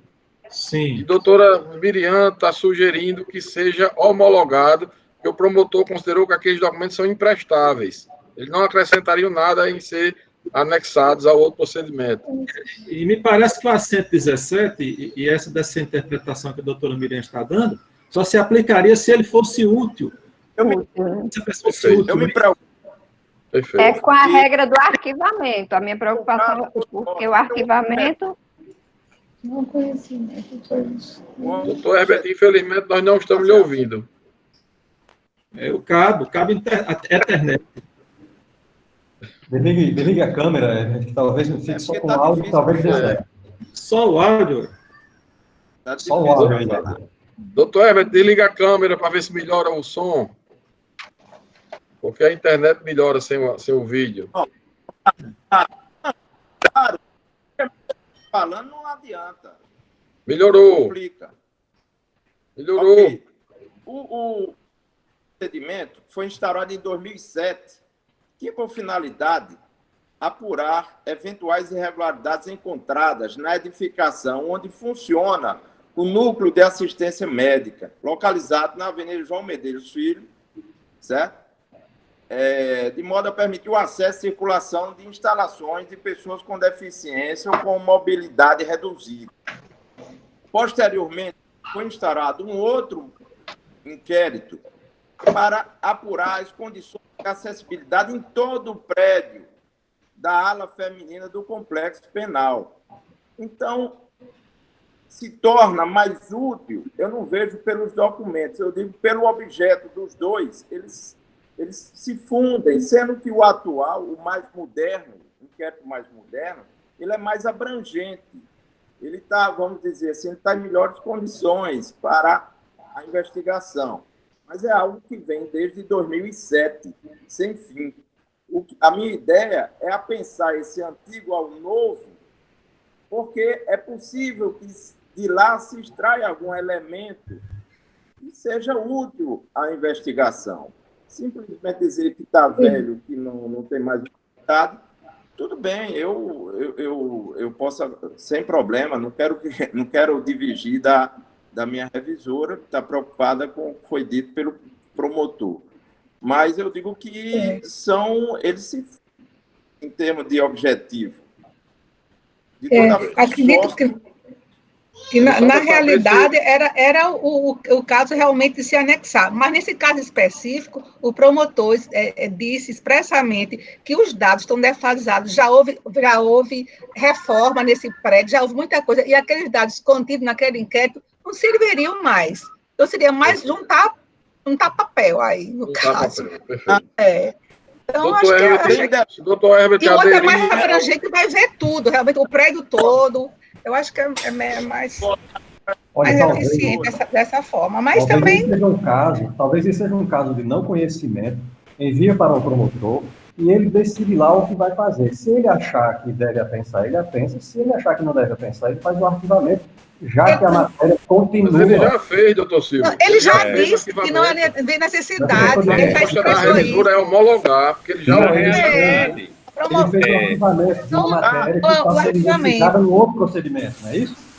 Uma matéria que continua investigada em outro procedimento. Está contido, né? Pois é. Se está investigado em outro procedimento, como é que a gente arquiva, homologa o arquivamento de algo que está investigado em outro procedimento? Perfeito. Então, eu gostaria de manifestar também. E não aquelas informações estão desatualizadas, não tem mais nenhum sentido. E se ele está contido lá, esse documento, que é um inquérito civil, hoje é imprestável, por isso que ele quer arquivar. Aí a gente precisa definir o que é que significa arquivar. Porque arquivar, como regra, já tem na resolução, né? E o problema está resolvido, e esta questão está resolvida. Se for uma investigação, que não existe fundamento para esta investigação, né? Arquivar não significa apenas dizer que a gente não vai mais usar aqueles documentos, guarde aqueles documentos. Tem uma natureza de declarar que o problema foi resolvido, que não tem fundamento para uma investigação. Então, na hora que a gente arquiva algo e ainda continua sendo investigado, a gente, de alguma maneira, se isso for uma investigação por improbidade, por exemplo, tem uma investigação por improbidade e ela é mais abrangente, né? E aí, os documentos estão ultrapassados e eu decido arquivar um dos inquéritos, ok? Se a gente homologa, a gente estará declarando que, naquele caso, né, não existe motivação para o ajuizamento de uma ação de improbidade. Então tem uma declaração, a homologação de arquivamento, ela tem uma natureza declaratória sobre a questão em si, não é só sobre os documentos. É só esse, assim, eu fico preocupado com o risco que implica dizer, estou arquivando. Porque imagina, olha, se eu sou investigado por improbidade, né, e tem uma homologação do conselho de um caso, eu chego e digo, não, meu caso foi arquivado pelo conselho.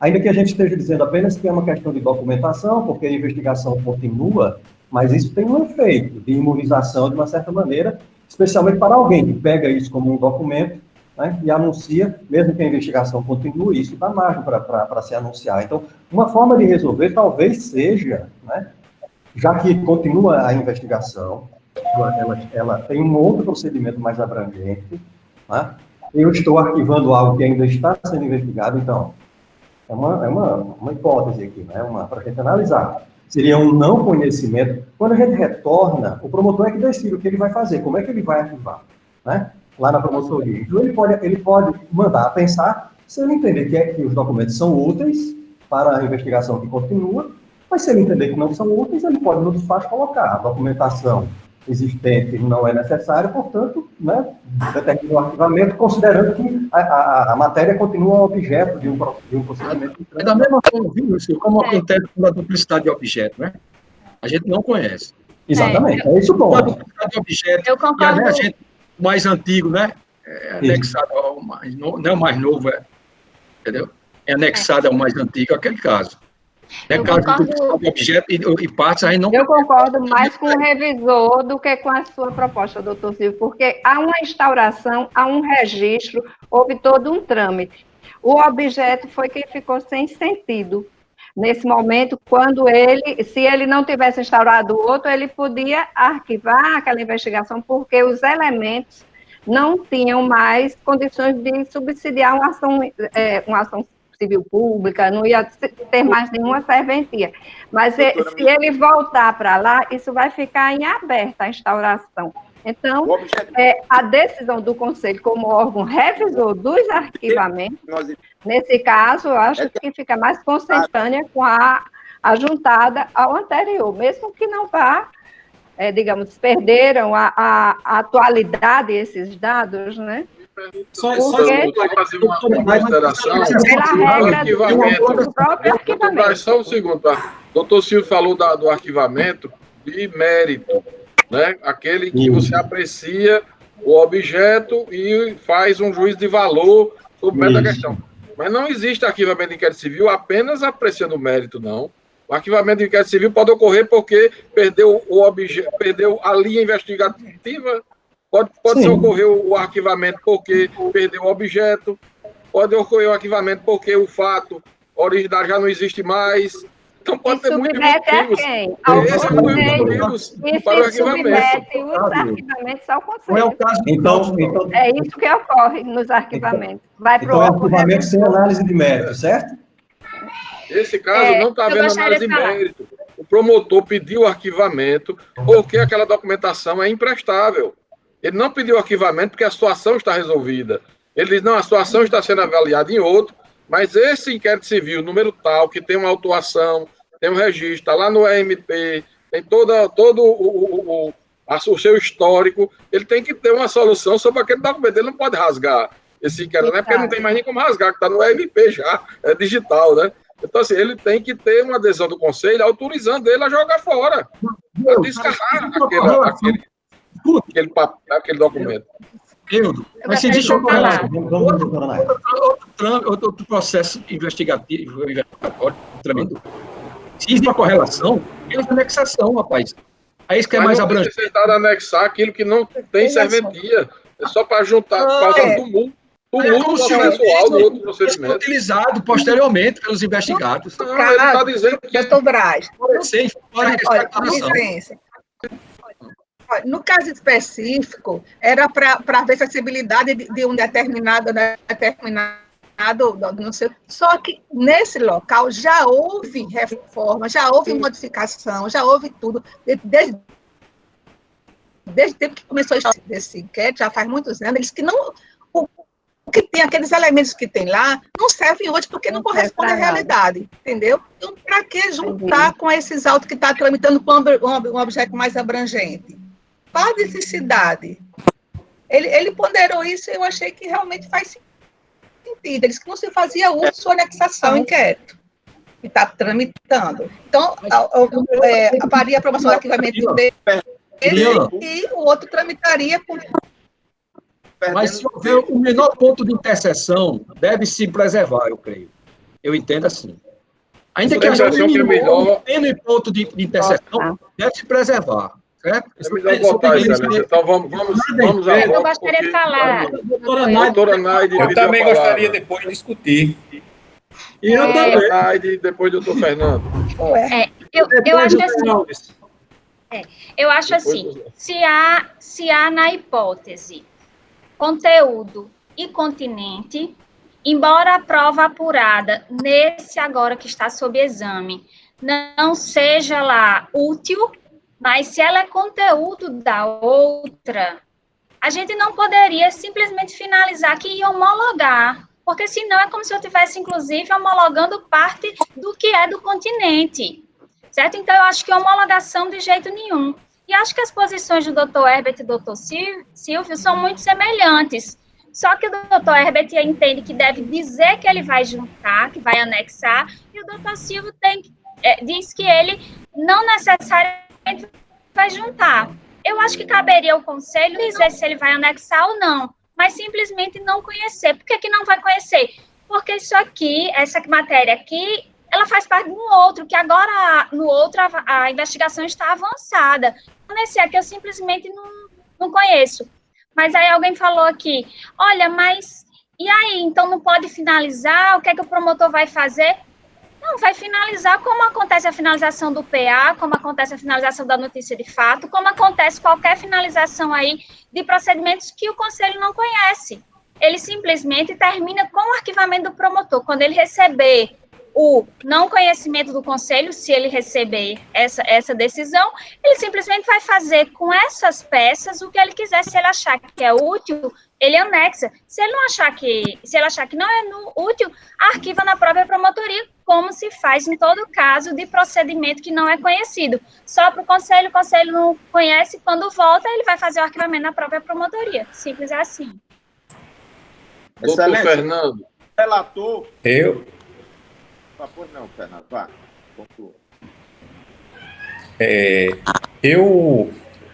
Tecnicamente, né, ao meu ver, a posição do relator é a mais correta. Em situações normais, é a aplicação do assento lá, número 17, né? Porque você tem, em tese, 2 procedimentos com o mesmo objeto, né? Entretanto, no caso concreto aí, me parece que há um componente que precisa ser observado, aliás, dois componentes, né? O primeiro foi o que a revisora trouxe, né? Nós estamos diante de um procedimento que o promotor promoveu o arquivamento a dois argumentos, né? O primeiro é de que as intervenções feitas no local, né, tornam inservível aquele procedimento que já não alcançaria mais seu objeto. E o próprio laudo que foi feito, né, que foi procedido, encontra-se desatualizado por conta da NBR, da norma que regulamenta a acessibilidade, já não se aplica. E, por outro lado, foi instaurado outro procedimento, está em tramitação outro procedimento que trata de toda a acessibilidade do complexo feminino, né, do presídio. Numa situação normal, eu votaria com o relator. Entretanto, a diferença que eu observo é que esse processo que foi instaurado, esse novo processo, foi instaurado pelo mesmo promotor, não vai para outro promotor. Então, se ele já descartou esse material que não serve para o outro inquérito que ele já está presidindo, eu, sinceramente, acho que é caso de homologação de arquivamento, porque, ao meu ver, não é caso de não conhecimento, ele promoveu um arquivamento. Por que a gente não vai conhecer? Se a gente não conhecer, é para dizer que ele vai ter que apensar aos outros autos. A gente não pode dizer, não conheço, se vire. Ou a gente conhece e ele e homologa esse arquivamento, ou então aplica o 117, determinando que ele apense esse material ao procedimento novo. Me parece que só há essas duas opções.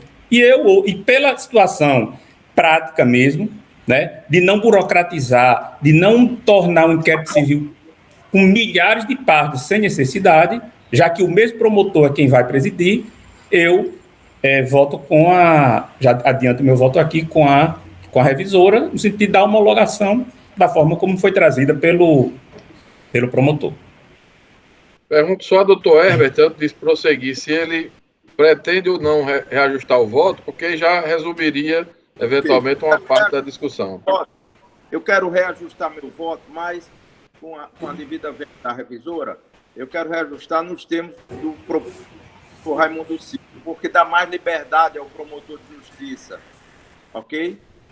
De não conhecer. Também acho. Okay. É mais apropriado. Eu pedi a palavra, doutor. Doutor José Alves. Bom, é importante a gente verificar o seguinte: nós estamos diante de um procedimento de investigação. Então, quando é muito comum, pelo menos já tive várias situações em que o promotor arquiva um procedimento, vem para o conselho homologa, mas ele já diz naquele ali que instaurou o outro, para apurar determinado fato que às vezes é até mais abrangente do que aquele que ele estava investigando. Eu lembro também do artigo 47, que trata do inquérito civil, que menciona o seguinte: o desarquivamento do inquérito civil, diante de novas provas ou para investigar fato novo relevante, poderá ocorrer no prazo máximo de 6 meses após o arquivamento. Parágrafo 1º. Transcorrido o laço temporal descrito no caput, será instaurado um novo inquérito civil, sem prejuízo das provas já colhidas.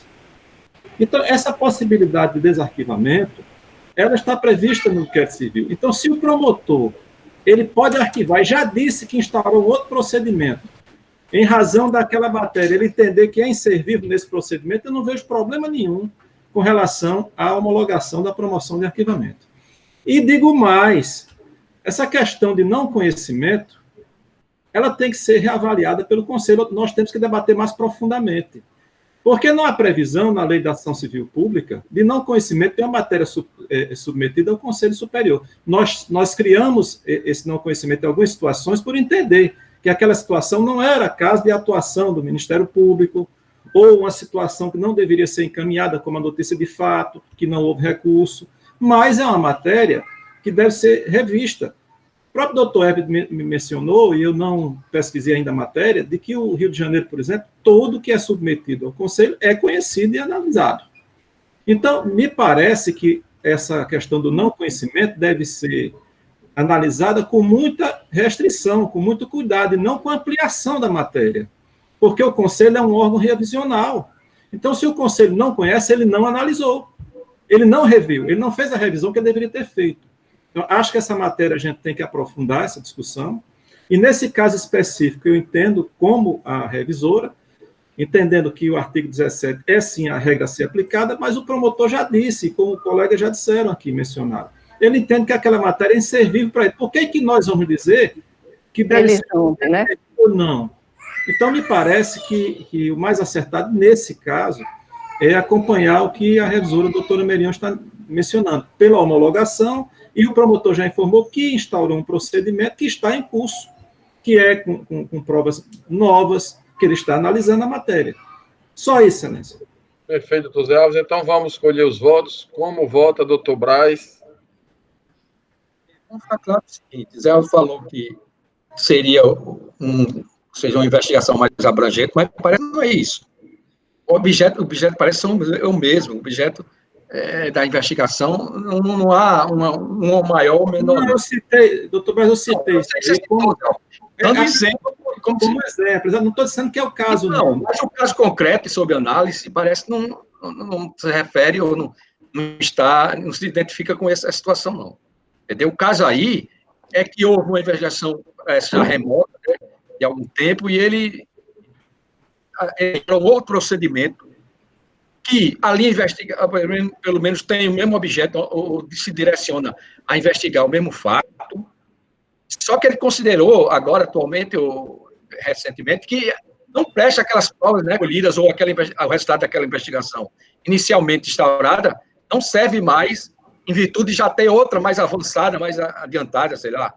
Bem, aí eu acho assim, que há uma identidade aí de objeto. O entendimento da aplicação do 17, né, do A117, 17, é bastante coerente. E quando a gente aplica o A117, 17, não conhece. Não é verdade? Não se conhece. Então, o Conselho tem 3 alternativas: conhecer, ou não conhecer melhor, né? Então, é uma já. Homologar ou não homologar. Certo? Homologar, como o Silvio bem disse, a gente estaria, né, encerrando esse caso. Você disse, que é possível desarquivar, não é isso? É possível? É possível desarquivar, ele pode instaurar um novo procedimento, ele está em fase de investigação. Eu sei. Mas aí, eu acho que, pelos precedentes desse colegiado, e como a gente tem se orientado, eu opino nesse sentido, de que a gente não deve conhecer, e quando não se conhece, o A117, né, ele preconiza que se devolva, né, os autos à promotoria de origem para as medidas pertinentes. No caso aí, eu acho que ele deverá fazer uma junção, uma anexação, um apensamento desse mais antigo. Se a gente aplicar o artigo 17, o A117 está dizendo para ele que ele tem que apensar. Exatamente. É o que ele está votando, Vamos seguir a votação. Foi o voto do doutor Braz, nesse sentido, não conhecer e aplicar o 117. O doutor Fernando já adiantou o voto, já posso considerar, não é isso, doutor Fernando? Com a revisora. Sim, voto com a revisora. Doutor Zé Alves adiantou o voto também com a revisora. Com a revisora. Pergunto como vota a doutora Naide, já tinha adiantado o voto, mas se quiser reiterar. Com o doutor Herbert, já com a alteração que ele fez, se ajustando à proposta do doutor Silvio. Com o relator, certo. Doutor Silvio tinha feito uma proposta, adequa-se. Perfeito, pode votar, excelência, desculpe.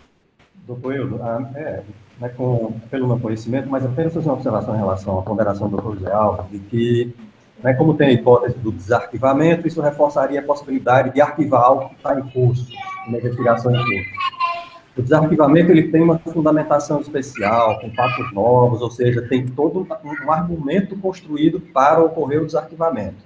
Essa argumentação não foi construída neste caso. Então, assim, o fato da possibilidade do desarquivamento talvez reforce mais ainda a necessidade do não conhecimento. Por quê? Porque o desarquivamento depende de uma construção construída, de uma construção produzida especificamente com esse objetivo e muito bem esclarecido. Então, com essas ponderações, pelo não conhecimento.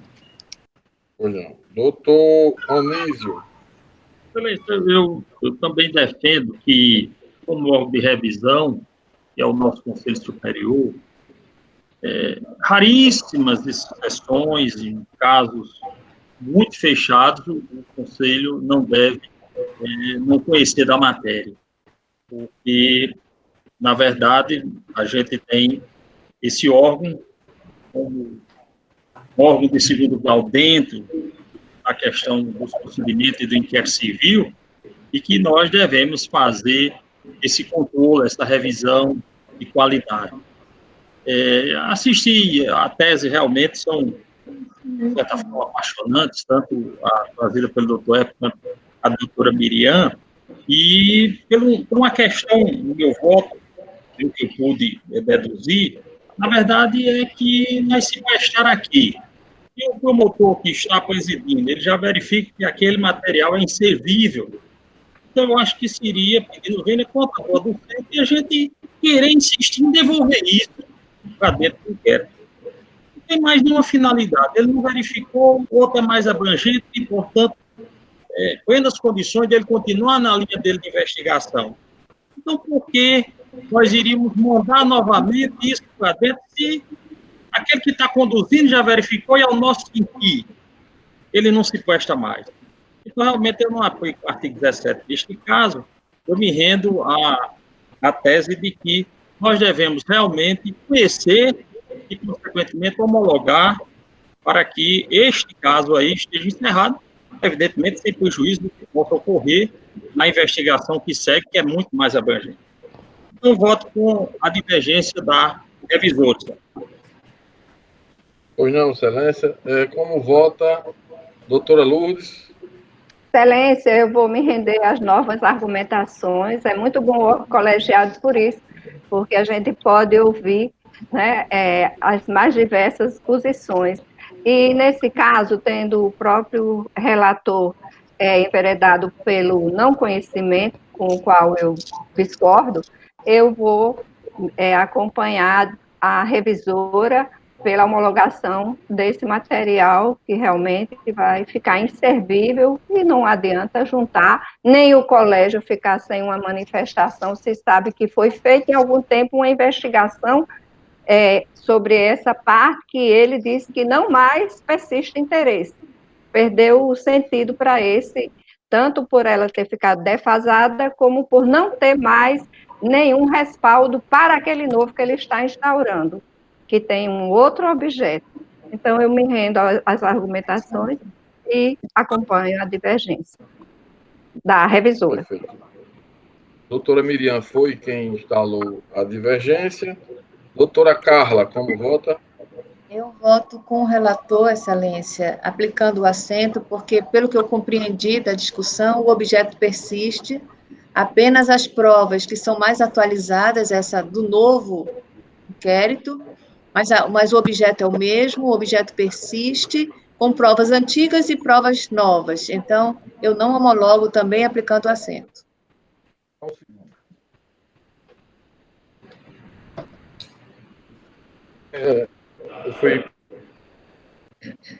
O cabo da bateria estava caindo. Também eu acompanho a revisora. Seria no conhecimento, não? Se você aplica o 17... Doutora Carla já votou com o relator aplicando a 117. Pelo assento 17 é não conhecimento. Né? É não conhecimento mesmo, Excelência. Não conhecimento aplicando a... desculpa, não conhecendo. Não conhecimento, Excelência. Pronto, então eu acompanho a revisora pela homologação e, portanto, por 6-5, o procedimento número 119 foi homologado nos termos do voto da revisora. Inclusive, Sua Excelência, quem vai redigir, né? Eu preciso esclarecer para o promotor. Não, no caso seria se fosse o inverso, né? Se fosse o voto do relator, eu precisaria esclarecer a possibilidade dele arquivar ou não, né? Então, homologado o arquivamento nos termos do voto da revisora. Doutor Herbert, o 143 faltou. Pronto, o 143 são dois inquéritos.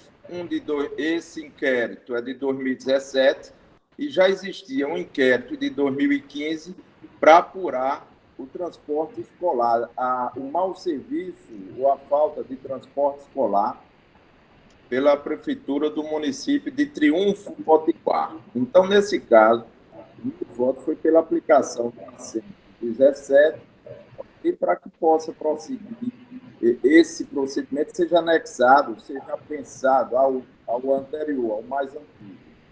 E como eu vou... E aí veio a divergência, e aí eu pedi até esclarecer. De repente eu mudo também, Excelência. Estou aí para isso. São 63 processos que eu trouxe, estou doidinho.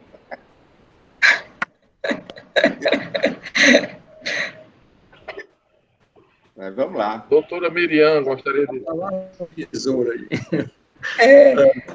Também é para se conversar a história. Pelo que eu entendi, doutor, um inquérito foi para verificar se havia falta de transporte.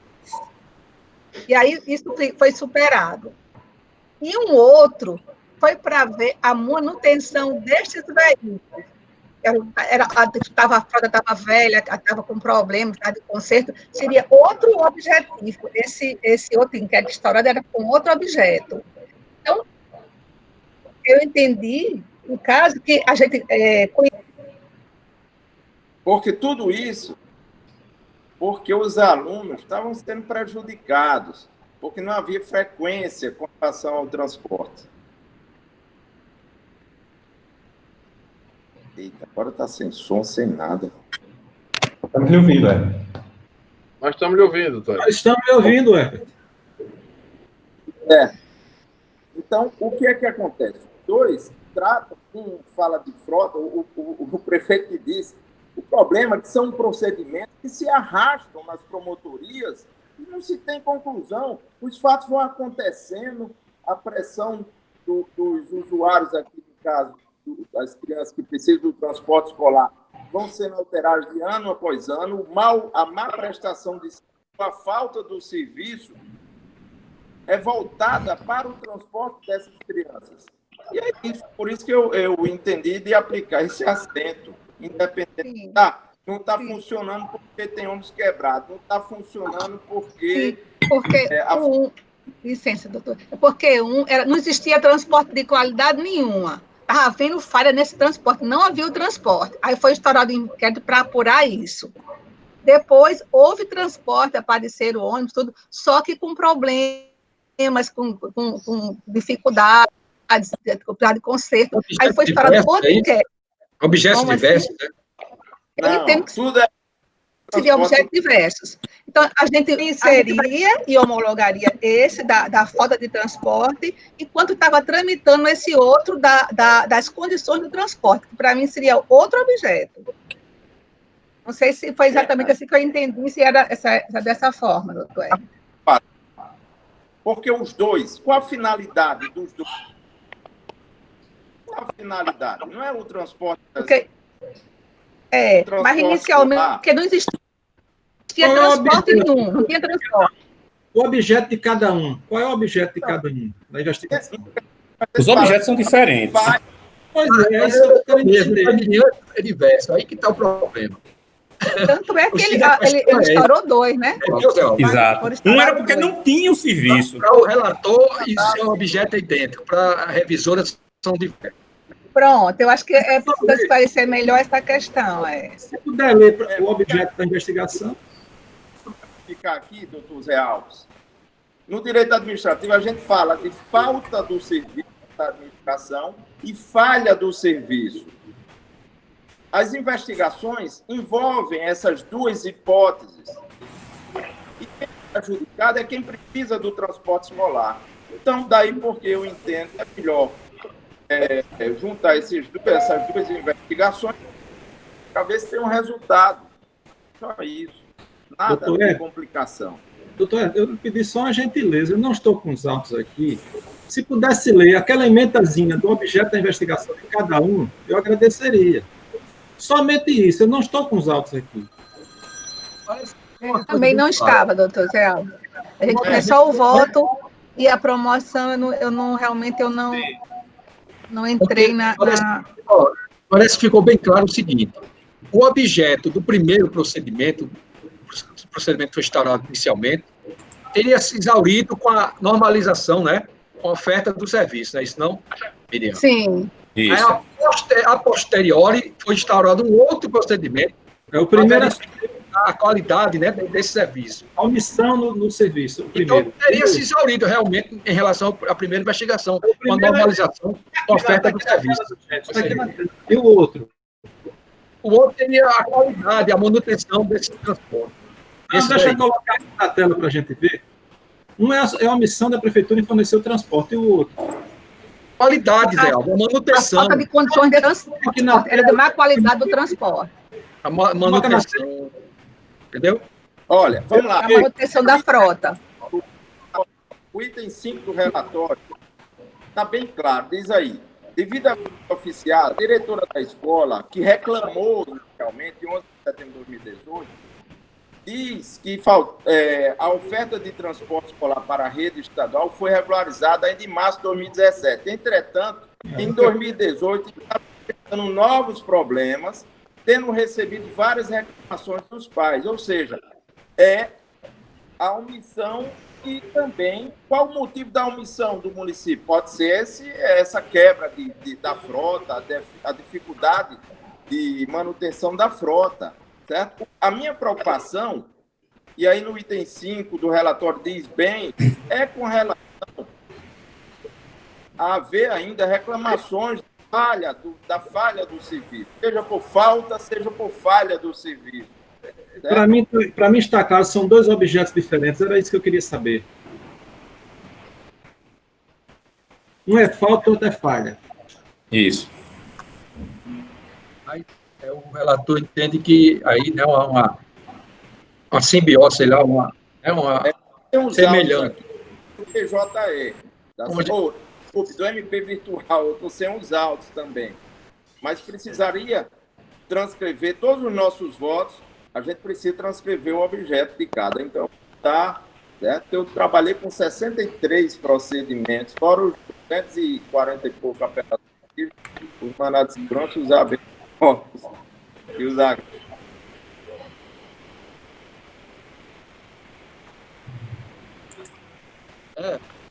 Senhor presidente, doutor, na realidade, eu sinceramente, essa discussão eu achei um tanto complexa e não participei. Você está me ouvindo? Vamos fazer o seguinte. Ao entendimento do relator, agora melhor explicado. Eu tiro de mesa para transferir o objetivo dos dois, tá bom? Que a gente está sem os autos. Eu peço para a secretaria do Conselho devolver ao relator e eu tiro de mesa. Vossa Excelência está pedindo. Está tirando de mesa. Excelência, eu compartilhei a tela do voto. Chegou a aparecer na tela o voto do... Apareceu, sim. Apareceu. Mas os autos, né? Eles estão então os autos. Está muito instável, seu vídeo e seu áudio.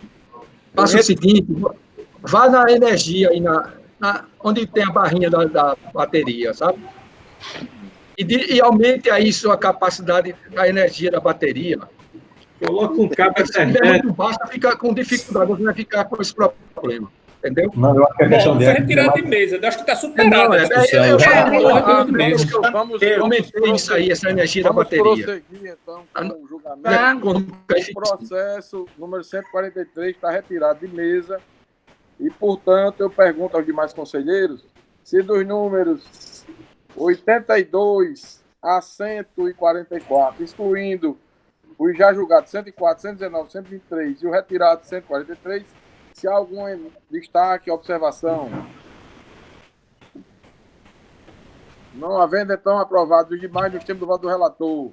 Passamos ao bloco 5, o conselheiro Braz é o relator, 145 a 197, e o conselheiro Herbert é o revisor. O conselheiro Braz tem destaques? Não, nenhum destaque, excelência.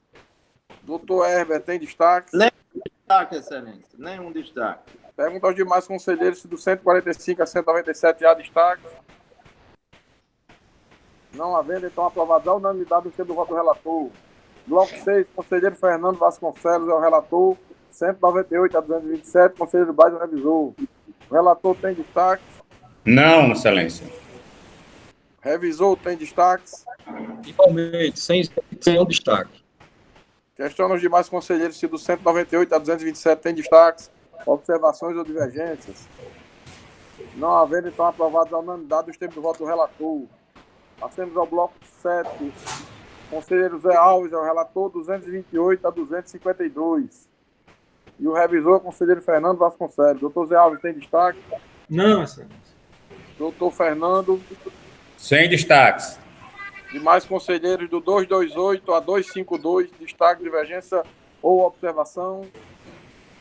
Não havendo, então, aprovado os termos do relator, dos votos do relator.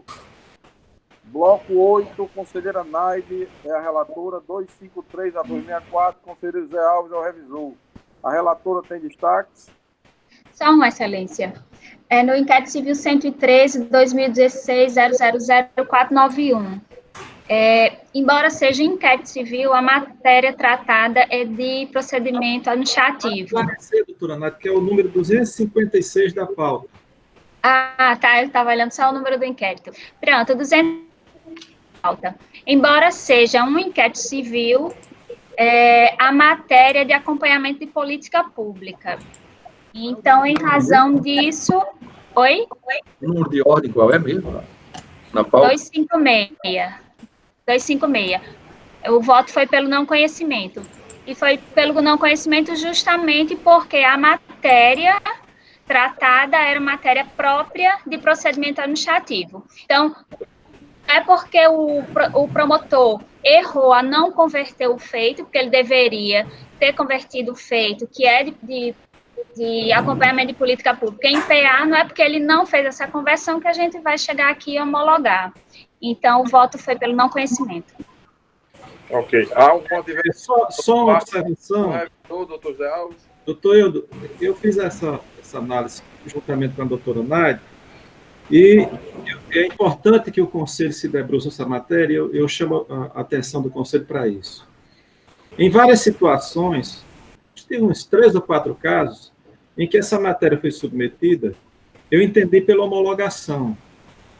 E entendi pela homologação porque não havia previsão dentre os assentos, naquela linha que eu mencionei há pouco tempo, de que o Conselho é um órgão revisional. E, sendo revisional, apenas em casos excepcionais é que deveria não conhecer da matéria. Entretanto, quando a doutora Nath conversou comigo, ela me convenceu que seria um caso a mais de não conhecimento.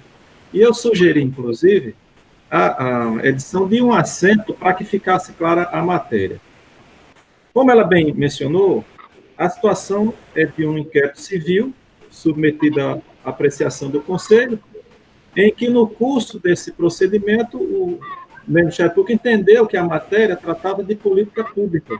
Era uma forma abrangente, então, converteu no procedimento administrativo para acompanhamento de uma política pública. E eu vim entendendo pela homologação. Por quê? Porque não havia nenhuma previsão específica de não conhecimento, então não havia essa restrição com relação ao não conhecimento.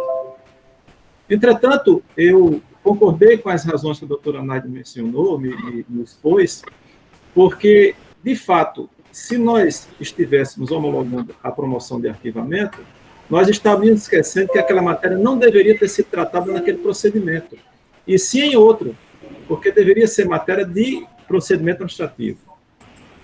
Então, o que eu chamo a atenção do Conselho é nos seguintes termos: para que a gente possa uniformizar a matéria, não, creio que deve haver alguma divergência com relação a esse entendimento, porque já tem vários casos, e creio que os conselheiros, os demais conselheiros também devem ter tido, justamente nessa situação, em que o promotor, no curso da investigação, depara que aquela matéria deve ser analisada em um procedimento administrativo, porque é uma política pública, acompanhamento de uma política pública, matéria continuada, não é um objeto que se exaure num procedimento, ele tem que acompanhar ao longo de vários anos, vamos supor, aquela implementação de política pública. Então, é importante que o Conselho se debruce sobre a matéria para que possamos uniformizar esse entendimento. E a sugestão que eu dei é que fosse lavrado um assento, se os conselheiros assim concordarem, e quando se tratar de uma matéria dessa natureza, aí partindo para aquela questão do não conhecimento, que eu tenho uma posição restritiva, mas como o Conselho tem mais de uma situação de não conhecimento, poderia ser o caso também dessa situação. Se for identificado no curso que é uma matéria para ser analisada num procedimento administrativo e não em um inquérito civil, que o Conselho, ao invés de homologar aquele inquérito civil, que não conheça e determine o arquivamento na promotoria. Mas já existe o assento relativo ao procedimento administrativo, é só dar a interpretação, que a gente está analisando como PA, entendeu? Não precisa ir mais um assento, não. Eu entendo dessa forma. Não há um novo assento, não. Então, o que nós temos sobre isso? Você está recebendo aquela história da fungibilidade, vamos dizer assim. Mas eu vou ler o que nós temos o assento 25 e o assento 26, que diz o seguinte: distribuído no âmbito do Conselho Superior do Ministério Público, arquivamento em O doutor Celso pode fazer a proposta de assento que será distribuída, né? Sim. Mas em relação à observação do doutor Braz, eu entendo que não é o caso de aplicar os assentos 25 e 26, que tratam da questão... A primeira é a notícia de fato sem interposição de recurso administrativo, e o segundo é o procedimento administrativo sem interposição de recurso administrativo. Então, eu entendo que não são situações que a gente pudesse aplicar, até porque eu entendo que, no caso de não conhecimento, tem que ser expresso. Nesse caso específico, eu estou entendendo que sim, porque eu me convenci da argumentação da doutora Naide, mas recomendando ao Conselho que haja um assento para que seja uniformizado o entendimento. Como também a gente tem, doutor Zé, o que importa não é o rótulo, não é o conteúdo. A proposta de assento que será distribuída para avaliação pelo colegiado, é isso? Exatamente.